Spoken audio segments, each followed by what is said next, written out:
a second. Cam, you told me about it. Monster Summer with Mel Gibson. Oh Yes. yeah, I forgot about that. We couldn't find it anywhere to watch. We were going to try to see it in the theater, and it was like you said, a heartbeat. It was there for like 2 days. So I'm still curious about it, and I noticed on Amazon it's finally rentable for like $5. So ooh, you need to watch that. Oh, interesting. Who knows? It might be decent. It might be absolutely terrible. I don't know why it was. Yeah, the trailer. Yeah, the trailer looked okay. I don't know why it was so direct to video. I'm surprised. It totally gave off like those Spielberg like 80s vibes, like a total Goonies. Like, yeah. Well, we were playing it at the theater, although we just put random movie trailers up, even if we're not going to get them. So yeah. I didn't realize that at the time, but I thought we were going to get it when it was playing at first. That's one thing. Like I know there's like, the horror movies and spooky movies feel like they come out at a mile a minute. You can't even get to see there's going to be at least one per week for the next couple of weeks. At least next week we're getting Companion, and then after that Hard Eyes. I want to see that one. That one looks good because I loved. Yeah, that looks good. Loved the Happy Death Day. Yeah. Yeah, that was that was really like a fun, fresh take on like a Groundhog Day kind of thing at the time. This last movie that we just saw, one of the trailers reminded me sort of that like Groundhog Day kind of revisiting. It was Until Dawn. Until Dawn. Yeah, it looks like it has obviously like it's almost like wow, this is really Happy Death Day over again. But like I know like the conceit is the same, but the details of the movie are very different. That one looks good too. Maybe those are two that we're gonna like have the different monster every night kind of gimmick. Yeah, that looks good. And what I like about it is almost reminded me of Cabin in the Woods a little bit because like it starts out like that it might be just this murderer, but like. Then it seems like the trailer hints at all this like crazy shit. There's like flying monsters and like like ghosts giant and like creatures, kaijus and everything. So it's like it looks like it could be. And their time is running out. They have an hourglass basically, like watching the sand go through, and they have to make sure they solve their dilemma. But today we are here to talk about Wolfman. Was released just a few days ago, 4 or 5 days ago. And we saw it on the theater over the weekend. Cam, I think you've seen it twice. It was directed by Leigh Whannel. Leigh Whannel. And I had no idea that this guy like wrote the original Saw, and he's written all the Saws and all the Insidious movies. Really? Yeah, he's done all the Insidious movies. He only wrote the first 3 Saws, although I think he's had some involvement on all of them to a certain extent. Yeah, he and James Wan. Yeah, he's kind of buddy with James Wan. Yeah. Right, they teamed up and they've done obviously Insidious, and then he did Upgrade, Invisible Man, which was very good. I haven't seen Upgrade, although I've heard that's really good. I like the Invisible Man. I think a couple other ones. That was good. So I had high hopes for this. I'm curious, because I would say, just to I guess start things out, I would say I really liked it overall, although I did have a few problems with it, and I don't think it quite came together towards the end. I thought there were a few things holding it back, but I liked everything in the movie. I feel like it just needed a couple more, and it almost felt like there was some stuff that was kind of chopped out, and it was a little bit shorter than I was expecting as well. So I think I might have some guesses as to what happened, but overall I thought the stuff that was in the movie was very good for the most part. Just needed something to kind of bring it past the finish line, which I don't think it quite got there. Yeah, I think I was like flabbergasted by this movie because there was a lot I liked about it, but it left me like something is missing. Like there was good, and the first act or two there was some creepy stuff and what are we building up to, but then by the time we got to the third act and everything, I was just like, what is like, I was like, I'll get into more of it later. I'll give an initial reaction now, but I was just like, what is the point of all this? Like what's the, not that movies need to have, not, I don't want to say message, but like I just didn't understand the point of the story. Was the point of the story the guys, was this just getting back into basic themes for movie? Like, sometimes there's a karmic revenge aspect to a movie. Sometimes there's a redemption theme to a movie. Sometimes there's a blah, blah, blah. And like, I just was like, what are you trying to tell me here? Like, and that persisted through the whole movie. Like, there was definitely this big sort of circle that came around from the opening scene when he was a kid with his dad and seeing the view and being in the deer blind, and then that all came back around later. Mm-hmm.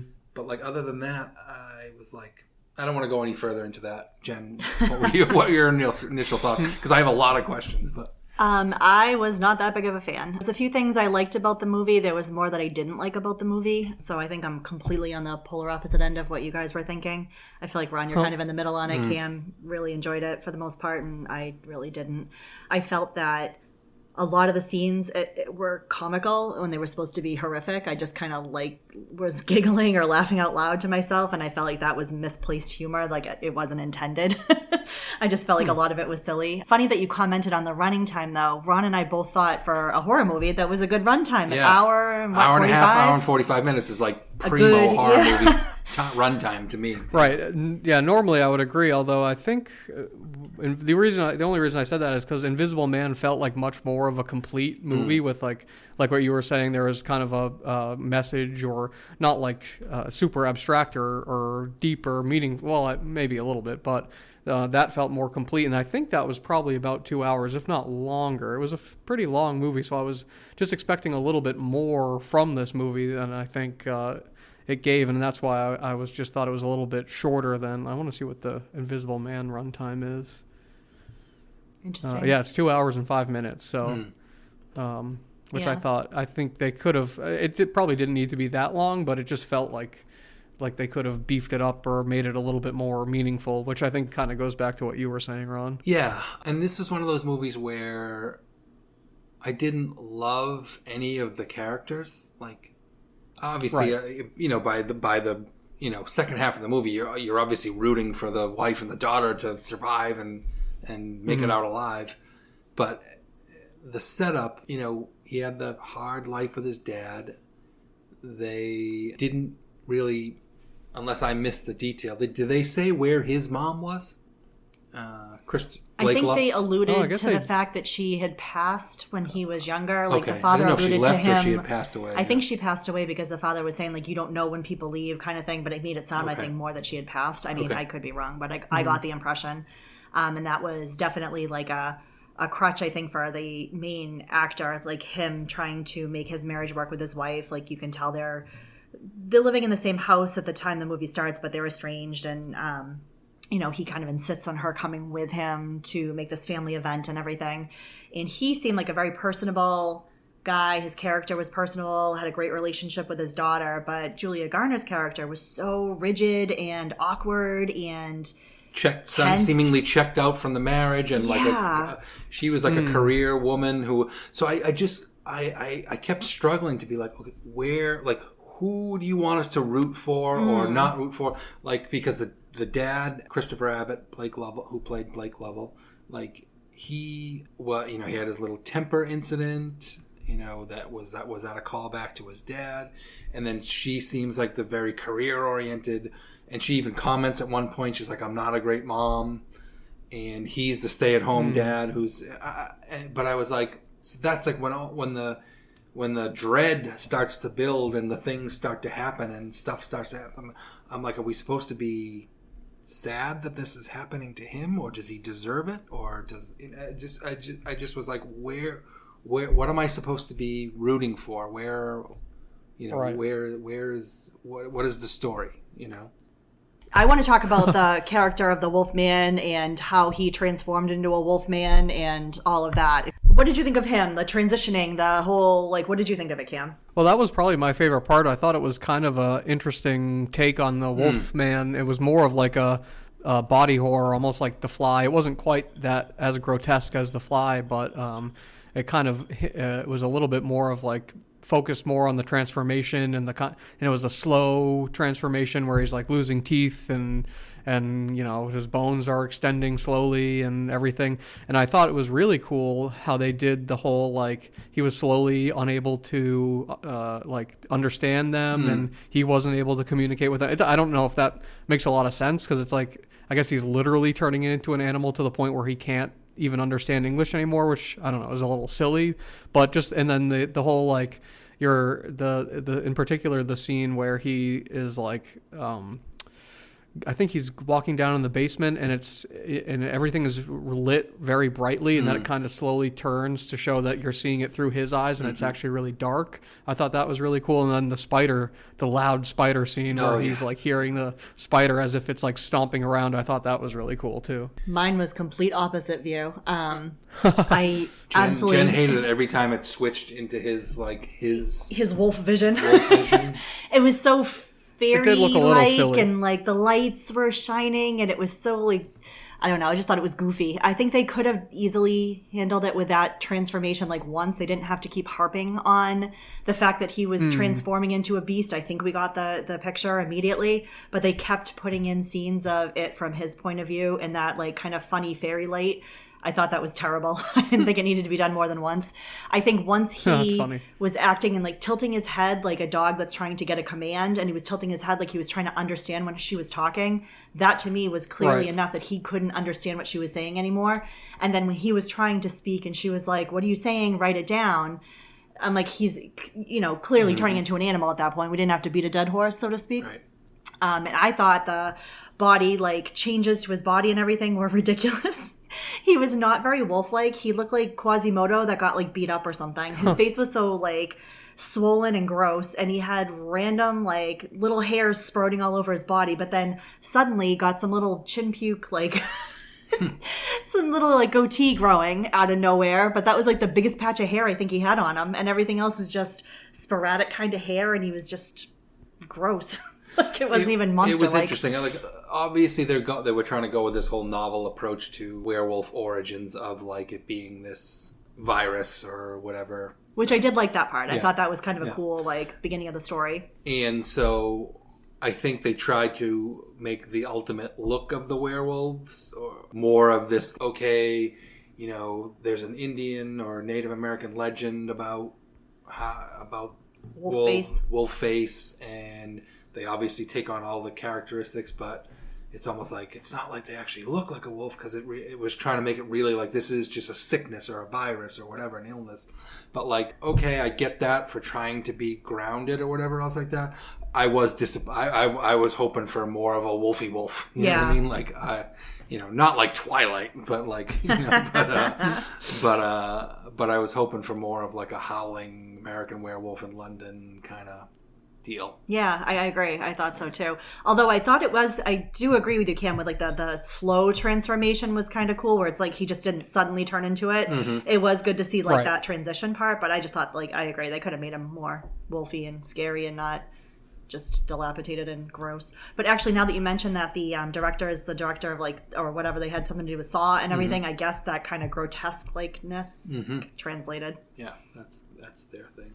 Oh, I was just going to say, I think they were really going for more of like almost trying to make a distinction between a wolf man versus a werewolf kind of thing. Okay. There's a distinction, like a lot of people get really picky about distinctions of monsters and stuff, but like there's never been that distinction between, like Wolfman has always been synonymous with werewolf and kind of vice versa. Mm-hmm. So I want to say that they were almost just taking that Wolfman and doing literally and making it going for more of that like virus angle as opposed to it being like a literal transformation into like an anthropomorphic wolf like you'd see in like Harry Potter or the other Wolfman films, I guess. Well, which I do want to kind of compare it to the original and the 2010 version, which I really love. Both of them I really love. Yeah, but we don't have to get into that right away. We did an episode about that a long time ago. Oh yeah, we did. That was one of our first episodes, I think. But I guess you can say this is more of a.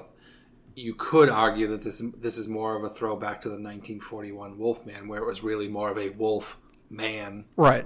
But I would argue that the Wolfman looked like he looked in the 1941 film because that was the limit of the technology. Right. Oh yeah. No, definitely. Yeah. I think if they could have made him more wolfy, they would have. Right. Just getting back into the characters a little bit more again. I think the daughter did a great job. The fact that she sort of noticed things even before the mom, like she knew what was happening to the dad, and at the end she said he wants it to be over, Mom. I thought that was a cool moment. Like, so there were some cool things. that they did, and just the coming back full circle. I thought it was really interesting, and I'm just, obviously we got the Wikipedia page up. So Benedict Hardy played Derek Keel. It implied that they knew each other, but he clearly didn't really remember him. Like, he knew he was and whatever. But I thought it was really strange, again, and I was like searching for what is the point of, what's the story really trying to tell us, in that when they were trying to find the dad's house and they drove up and they saw him in the deer blind, and he hops in the car with them and he acts all super creepy and like weird with him and the kids and everything else. Mm-hmm. But then he ends up getting yanked away and killed immediately by the wolf guy, and then ultimately his stuff and his rifle being there becomes a savior. The fact that she's able to find the rifle, and I'm like, I just didn't understand the choice of making him such a freaking weirdo. Like, and so I actually kind of disagree. I think they did it on purpose. Really? I think that they were trying to show what that isolated lifestyle out in the middle of nowhere does to people. Like, he had a hard time. He wasn't even talking to the wife in the background, in the back seat. He's talking to the husband. What do you do for work? You have a beautiful family. Like, saying things like talking man to man.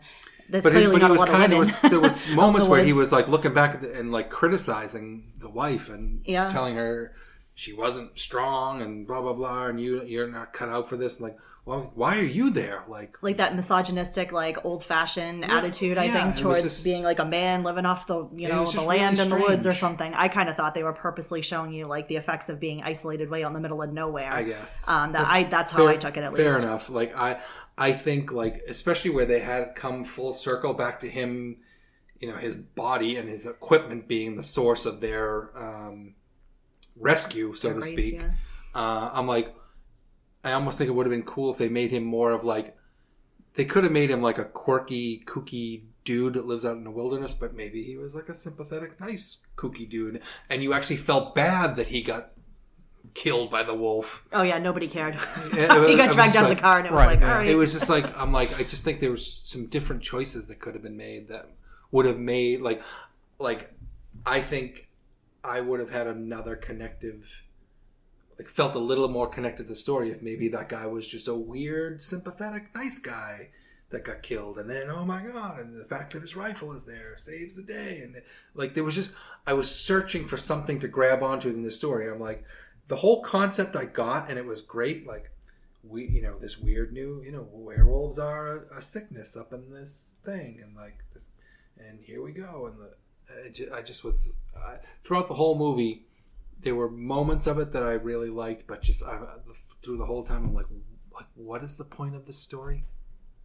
It just seems so pointless, especially the way it ends with them just. Well, to me, that kind of brings me to the editing thing. It seemed like there was a lot of story that was kind of cut out or kind of retooled just because there were big, and it's hard to really explain, especially when you're not after you've watched the movie and you haven't seen it for a little bit, but there were just scenes where it seemed like things would jump, like not necessarily like continuity wise, but like just the wife's attitude kind of immediately switching and them not really following up on any of the kind of setups of her being kind of or they just barely she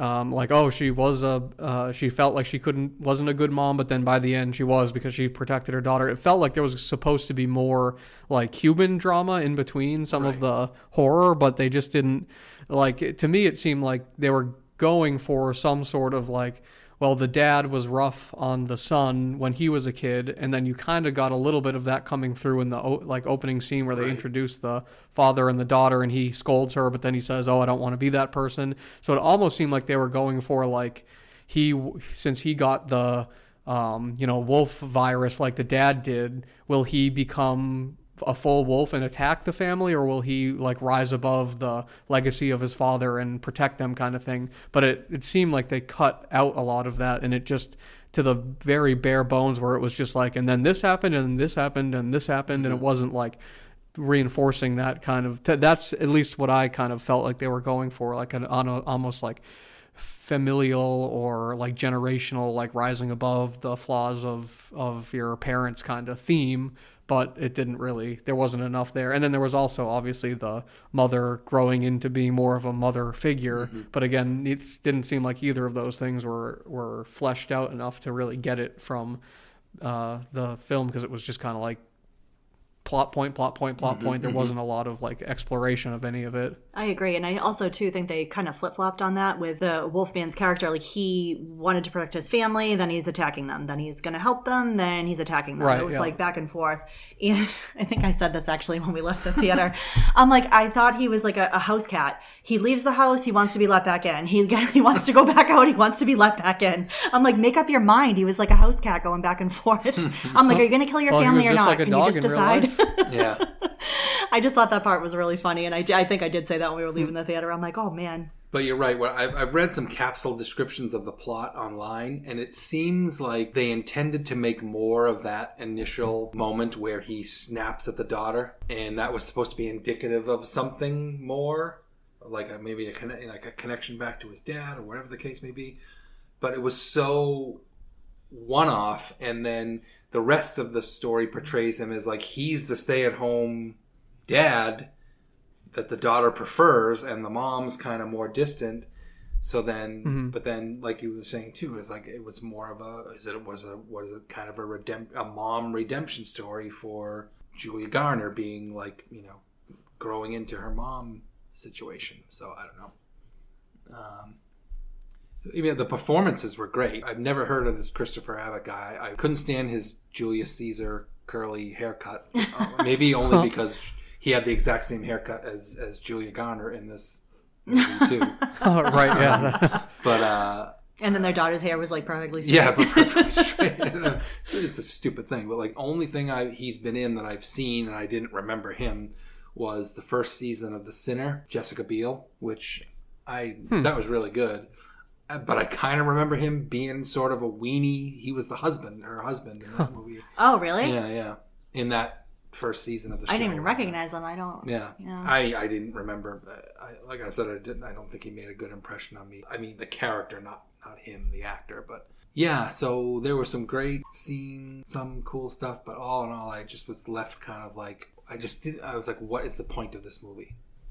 I can agree with that. Right. Too. Well, that was kind of how I felt too, and I do think, but it was just sad because I think that what was there I thought was very good, and just to kind of go off on a couple more little tangents while I remember it. One thing I liked, and that whole opening scene I thought was excellent, but I almost forgot I was watching a werewolf movie, and it almost became like a Bigfoot movie, or like it's for the first like 30 minutes. That's almost what it felt like with the just quick glimpses of some furry thing standing and then disappearing. It happened a couple times. Yeah, the breathing and everything. So that was part of the reason I really liked at least the first half of the movie. But it did kind of trail off towards the end, and it kind of became a one note with just like, and something horrifying's happening to his body again. I had a real problem with the music. To me, it seemed so misplaced, especially the music at the end. They come walking out of the woods, this crazy, situation. It's supposed to be sort of, I think it's still supposed to be a horror movie. I'm not really sure at this point anymore, but they come walking out of the woods, and they're like, it's like playing this sweeping, historically epic music, like that you would see at the end of some gigantic Western where they conquer the West or something. Like that Tom Cruise when he's from Ireland movie with Nicole Kidman, or like a river runs through it. Yes. You know what I mean? River runs through it. Something like that, where it's like this, saga music, and I'm like, it was so misplaced. And they had another point, and I forget which point in the movie it was, and I remember snickering to myself because they started playing that type of music at another point in the movie too, before the end, and I was like, this is just... It doesn't match. This is weird. It kind of took me out of it. And especially at the end, I was just like, no. I thought the scenery was beautiful. Yeah. The mountains were gorgeous. The woods were, fine. The house was... that's a lot of the cinematography and stuff like that. It was like, wow. This was really wow and unusual for a horror movie. But the scenes from the farm were great. The barn, everything. The old, beat up pickup truck. Actually, one thing with the scene I have a real problem with. So the father was a Marine or in the military. Yeah. He was living off the grid. He was clearly a hunter. He was teaching his son when he was younger how to hunt. You're trying to tell me that there was not one single gun in that house that they could have used to defend That's a good themselves point, the entire movie? She grabs a kitchen knife to defend herself. Like, that was all they could find. I'm like, this isn't... And he had that, like, stash in the basement. He had the meat curing to make his jerky and all this nonsense.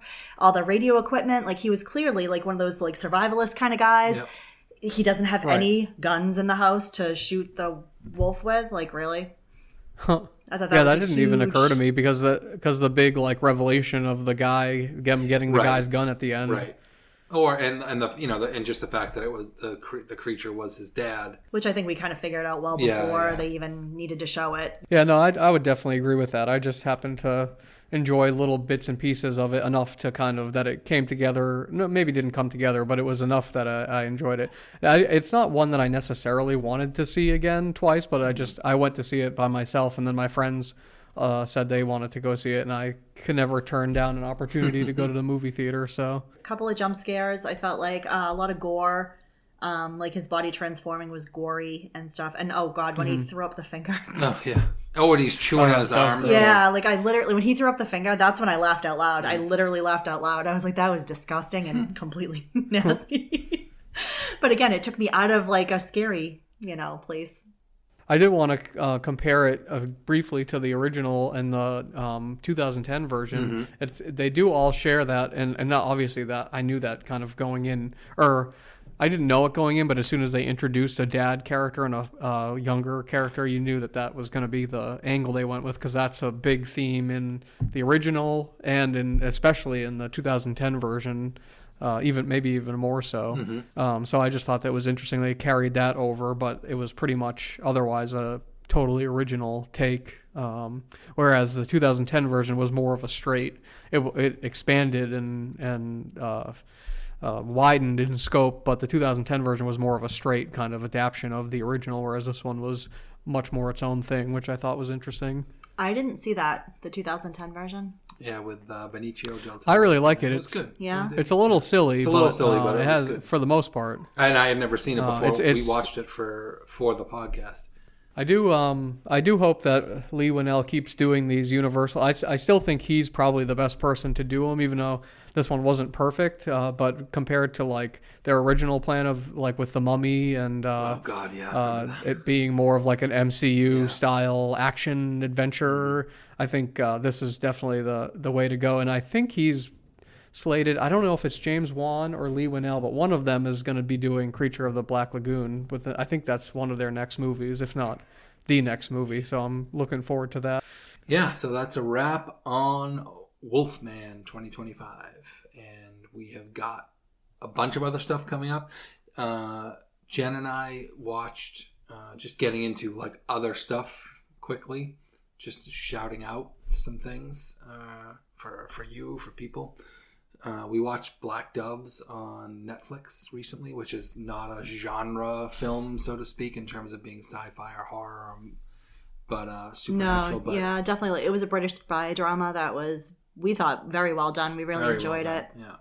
There was a good amount of serious, funny, some really great comedic relief, like in the way of the assassins that were in it and everything. Over-the-top crazy stuff, but then it was, as well as it was like classic British, like dry thriller. Like it was a good mix of all that stuff. And Keira Knightley was great. And I don't know the actor's name, but her buddy Sam, like their whole relationship was their dynamic was so amazing. Good. And, and the fact that there was no, there was very clearly no like sexual tension between the two of them, but they were so devoted to each other, and like just that whole character dynamic was just so good. So just shout out to Black Doves as another cool show thing to watch. Yeah, highly recommend. We really enjoyed it. And we've got these horror movies coming up. We've got Brave New World Captain America coming up soon as well. So lots of stuff to get to. Oh yeah, that's soon. Lots of stuff to get to. Thank you for listening. Appreciate it. Please do like, comment, etc. in the various places where you're finding this. And if you are able to like and comment and subscribe, we very much appreciate it. And we will be back with you soon. See you soon. See you on the next one, guys.